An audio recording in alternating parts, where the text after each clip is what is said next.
পাঁচের দশকে উত্তম কুমারের সঙ্গে যখন সন্ধ্যা রানী, মঞ্জু দে, সুচিত্রা সেন, সাবিত্রী চট্টোপাধ্যায়, কাবেরী বসুরা অভিনয় করছেন, তখন নায়িকা হয়ে এলেন সবিতা বসু। তিনি তখন চট্টোপাধ্যায়। উত্তম কুমারের সঙ্গে সবিতা জোট বেঁধেছেন সাঁঝের প্রদীপ, দেবত্র, একটি রাত, যাত্রা হলো শুরু, তাসের ঘর, নবজন্ম ইত্যাদি ছবিতে। পুত্রবধূ আর পুনর্মিলনে হন উত্তম ভগ্নী। আনন্দলোকের এক সাক্ষাৎকারে সবিতা বলেন, সাঁঝের প্রদীপে সুচিত্রাদি অর্থাৎ সুচিত্রা সেন আর আমি দুজনেই উত্তমদার নায়িকা। সুচিত্রাদি গ্রামের মেয়ে, আমি শহরের মেয়ে। বড়লোকের মেয়ের রোলে আমি অভিনয় করেছি। ছটপটে স্বভাবের ছিলাম বলেই শহুরে মেয়ের পার্টটি আমায় মানাতো।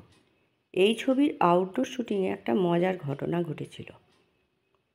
ছবিতে একটা দৃশ্য ছিল, ভানুদা অর্থাৎ ভানু বন্দ্যোপাধ্যায় আমায় সাঁতার শেখাবেন বলে পুকুরে নামতে বললেন। আমি নামব, এদিকে ভানুদা আবার সাঁতার জানেন না। উত্তমদা তখন জলে ঝাঁপ দিয়ে আমায় বাঁচাবেন। এই দৃশ্যটা নেওয়ার আগে উত্তমদা আর ভানুদা নিজেদের মধ্যে চুপি চুপি কী যেন বলা বলি করে দিলেন। পরে আমায় উত্তমদা বললেন, সবিতা তুই সাঁতার জানিস? বললাম না। বললেন চল তোকে শিখিয়ে দিই। সাঁতার শিখতে রাজি হওয়ায় তিনি আমায় মাছ পুকুরে নিয়ে গিয়ে ছেড়ে দিলেন। আমার তখন মরণাপন্ন অবস্থা, জল খেয়ে প্রায় অজ্ঞান। উত্তমদা সাঁতরে এসে আমায় বাঁচালেন, শুশ্রূষা করলেন। মজা করতে গিয়ে এমন কাণ্ড হয়ে যাবে ভাবতে পারেননি উত্তমদা। এই জন্যে বারবার আমার কাছে লজ্জা প্রকাশ করেছেন। শুটিংয়ের পর নিজে হাতে আমায় গরম দুধ খাইয়ে হাত পা ম্যাসেজ করে দিয়ে তবে তার শাস্তি। কিশোর সবিতাকে নিয়ে এই রকমই হইচই করতেন উত্তম কুমার। আবার প্রশ্রয়ও দিতেন অল্প বয়সী খামখেয়ালিপনার জন্য। তাসের ঘর ছবির সময় সবিতা যখন কিছুতেই বুঝতে পারছিলেন না কি করে একই উত্তমদা ডবল রোলে করবেন, তখন পরিচালক মঙ্গল চক্রবর্তীকে উত্তমদাই বললেন, আগে সবিতাকে ব্যাপারটা বুঝিয়ে দিন, না হলে ওর কিছুতেই কাজে মন বসবে না। এমপি স্টুডিওর ব্যাডমিন্টন কোর্টে একসাথে র্যাকেট আর শাটল হাতে দৌড়ঝাঁপ, সে স্মৃতি কি সহজে ভোলার? সবিতা কি ভুলতে পেরেছেন 20 বছর আগে ভ্রান্তিবিলাস ছবির জন্য রাজগীর যাওয়ার ঘটনা? স্পষ্ট উত্তর, না, পারেননি। মনে গাঁথা রয়ে গেছে।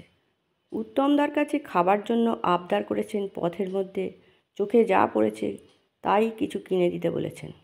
হাসি মুখে উত্তমদা মেনে নিয়েছেন সেগুলি। কিনে খাইয়েছেন তেঁতুল, ছোলা ভাজা, কুল, আরও কত কী। সবথেকে বড় কথা, ভ্রান্তিবিলাস ছবি করার সময় উনিই তো বাড়ি এসে জোর করে ধরে নিয়ে গিয়েছিলেন সবিতাকে। বলেছিলেন একটা রোল তোকে করতেই হবে। এই রকমই জোর করেছিলেন শ্যামলী নাটকে নায়িকার ভূমিকায় আসার জন্যে। সাবিত্রী চ্যাটার্জি তখন আর করছিলেন না। চিত্ত বসুর একটি রাত ছবিতে উত্তমের বিপরীতে তিনি আর সুচিত্রার বিপরীতে কমল মিত্র। সেখানে শুটিং করতে গিয়েও একটা মজার ঘটনা ঘটেছিল। উত্তমদার বউ হয়েছিলাম আমি। হঠাৎ স্বামীর ওপর রেগে যাই, অভিমান করি। একটি দৃশ্যে আমি রাগ করছি, আমায় বোঝাচ্ছেন উত্তমদা। বোঝাতে হঠাৎ আমায় কোলে তুলে নিয়ে ঘরে ঢুকে গেলেন। উত্তমদা এমনটা করবেন তা আগে জানা ছিল না। আমি তো অবাক। এমন স্বাভাবিক দৃশ্যের জন্য চিত্তদাও বাহবা দিলেন উত্তমদাকে। তিনিও জানতেন না উত্তমদা এটা নিজে থেকে করবেন। একটি রাত ছবিতে খাবার নিয়ে খুব গণ্ডগোল হয়েছিল প্রযোজকের সঙ্গে। উত্তমদাও রেগে গিয়েছিলেন তার ওপরে। লাঞ্চের পর শুটিং শুরু হলো। সেদিন একটা দৃশ্য ছিল আমার স্বামীর ওপর রেগে গিয়ে প্লেট আছড়ে ভেঙে ফেলার। উত্তমদা দৃশ্যটা শুরু হওয়ার আগে আমায় বললেন, এই সুযোগ, তুই ইচ্ছে করে একটার পর একটা প্লেট ভেঙে ফেল, যাতে ওদের আবার প্লেট কিনতে যেতে হয়। দৃশ্যটা শুরু হতেই আমায় ইশারায় প্লেট ছুঁড়ে ভাঙতে বললেন। আমিও রাগের ভান করে একটার পর একটা প্লেট তুলছি আর ভাঙছি আছাড় মেরে। চিত্তদা প্রথমটায় কিছু বুঝতে পারেননি, তাই বলে উঠলেন, কি হলো সবিতা, এত এনজি হচ্ছে কেন? শেষে আমি হেসে ফেলতে চিত্তদা ধরে ফেললেন আমার প্লেট ভাঙার রহস্যটা কী। প্রযোজকের ওপর ভদ্রভাবে প্রতিবাদ করার জন্য এটা করেছি। মোট 10টা প্লেট ভেঙে শেষে ঠিক শট দিয়েছি। অগ্রজের ভূমিকা পালন করতেও উত্তমদাকে দেখেছেন সবিতা। একটি রাত ছবির শুটিংয়ের সময় সবাই খ্যাপাতো সবিতাকে।